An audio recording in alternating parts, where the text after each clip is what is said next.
Hello and welcome to What Are You Listening To? The show where we talk about good music, or at least music we think is good. I'm your host, Dan. Today we're talking about Eric Church. I could honestly do a podcast on each one of Eric Church's records. This is going to be a tough one. Eric has released a few singles from his upcoming record, so I figured it's probably a good time for us to talk about why you should listen to Eric Church.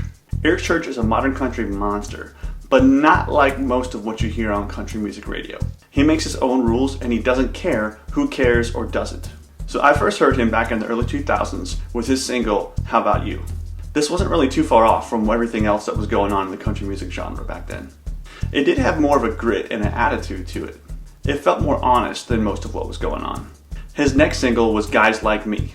This was a memorable one. He even says that he helped invent what's now considered the bro country sect of country music. But as we soon learned after that, he's capable of so much more. So after that, I got into his Carolina record when I heard the song Love Your Love the Most. I remember the song sticking out on the radio.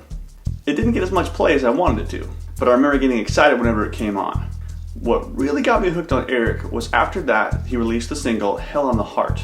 By this time I was realizing that Eric surrounds himself with a great producer and fantastic musicians, most of which are still in his band to this day. Jay Joyce has been the producer who's been Eric's right-hand man on all his records. The layers, textures, and tones these two use are so honest and creative. I cannot wait for the release of his new record. He never disappoints. This new record has a lot of mystery surrounding it, but that's not unusual for an Eric Church record. He prides himself on making a solid and complete record from start to finish. So if you're someone who has never listened to Eric Church before, I'd recommend starting at his Chief record. Specifically, I'd start with the song Creepin'. This is one of those songs that has all my favorite Eric Church elements crammed into one song. It's gritty, witty, and pure heart. He's not afraid to approach songs from a different direction. This record was his first big deal record. It also features the single Springsteen, which was a pretty big radio hit. Now, I'm not the biggest fan of the song Springsteen because it's been played a lot on country radio, but typically if people know just one Eric Church song, this would be the one. Another place to go on this record is the song Over When It's Over. It's another example of classic Church. His vibe is all over it. Now, if you're still listening and curious after those couple songs, I would jump over to his Outsiders record and check out the song Give Me Back My Hometown. This is a fresh take on heartache and heartache association. I'd just leave it at that. Finally, I'd finish up with his latest two records, Mr. Misunderstood and Desperate Man. There are so many gems on these records. I could literally spend an hour on each record. Both these records play beautifully from start to finish. But again, Eric prides himself on being a record guy. He will release singles and have singles picked and in mind, but his main focus is making sure the record plays great from start to finish. So, in regards to what I think is Eric Church's best songs and best records, something about me when I have to pick this with an artist, I'm not typically drawn to the songs that are most commercially successful. Sure, Eric Church has some amazingly successful and beautifully written songs on country radio, and I like those just fine. However, I believe he has so much more in the deeper cuts. In my opinion, one of his best songs is a song called Mistress Named Music. Now, this is off his record, Mr. Misunderstood. Now, of course, the entire record is great because Eric Church is a record guy, but every time Mr. Misunderstood comes on, I turn that thing up. So much soul. And this song is about how Eric fell in love with music. He heard it at a young age and how it got in him. He describes music like he's an addict or a junkie who can't get enough and will never stop. Now, the production, of course, is phenomenal. Another great project with him and Jay Joyce. It's about chasing down a song and chasing down his career. Now, there are many others on this record. It's just fantastic. I'd also recommend Chattanooga Lucy and Knives of New Orleans. So a fun side note on this record.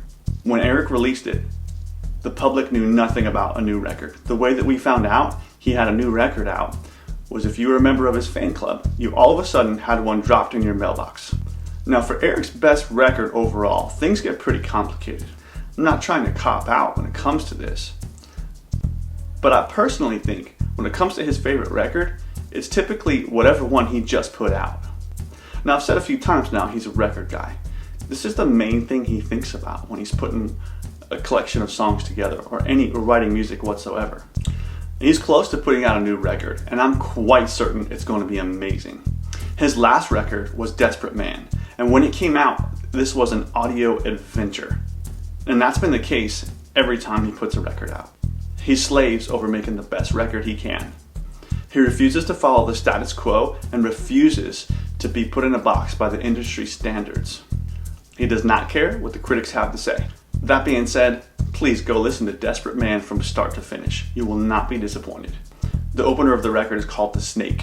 It's just amazing. What a fantastic way to open up a record.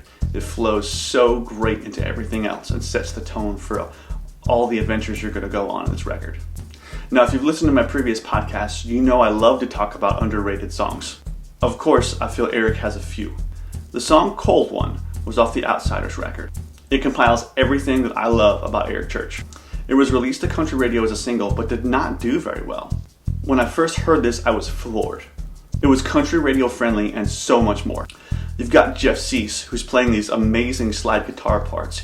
Jeff has been part of Eric's band for a few years, previously from the Black Crowes. It's gritty, yet raw and polished at the same time.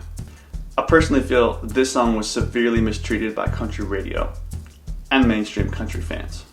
Do yourself a favor and go check out this wildly creative song. It's just another example of the beautiful creative relationship between Eric Church, Jay Joyce, and Eric's entire musical camp. It's also an example of how I feel Eric Church is creatively so far ahead from his peers in country music. Two other songs that I feel are wildly underrated are A Man Who Was Gonna Die Young and Dark Side. Both, again, are from this Outsiders record. They both come across as sounding a little bit bare, but once you get them in you, they're very deep, both lyrically and sonically. I could list so many more. So as I said, Eric's about to release a new record. This new record was recorded in 28 days. They went into a restaurant in North Carolina, shut it down, and set up all their stuff. They would write a song and then record it immediately. Typically a song is recorded months after it's written.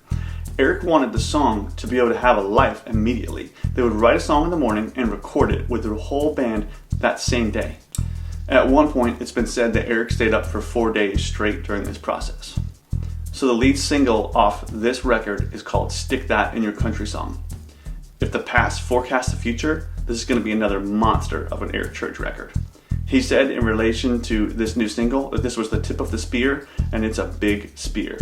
He also has said that this new record kicks like a mule. He brought in several writers to write with him in the mornings before they would record the songs. One of these writers is Travis Meadows. Travis has written with him before, and the stuff he's produced with him is fantastic. Travis is an awesome artist in his own right and writes fantastic songs. We may unpack some more Travis Meadows in another episode. He's just another amazing writer and artist. Well, I hope you enjoyed today's episode. Please be sure to comment your thoughts and recommendations for artists we should cover. As always, keep discovering new music.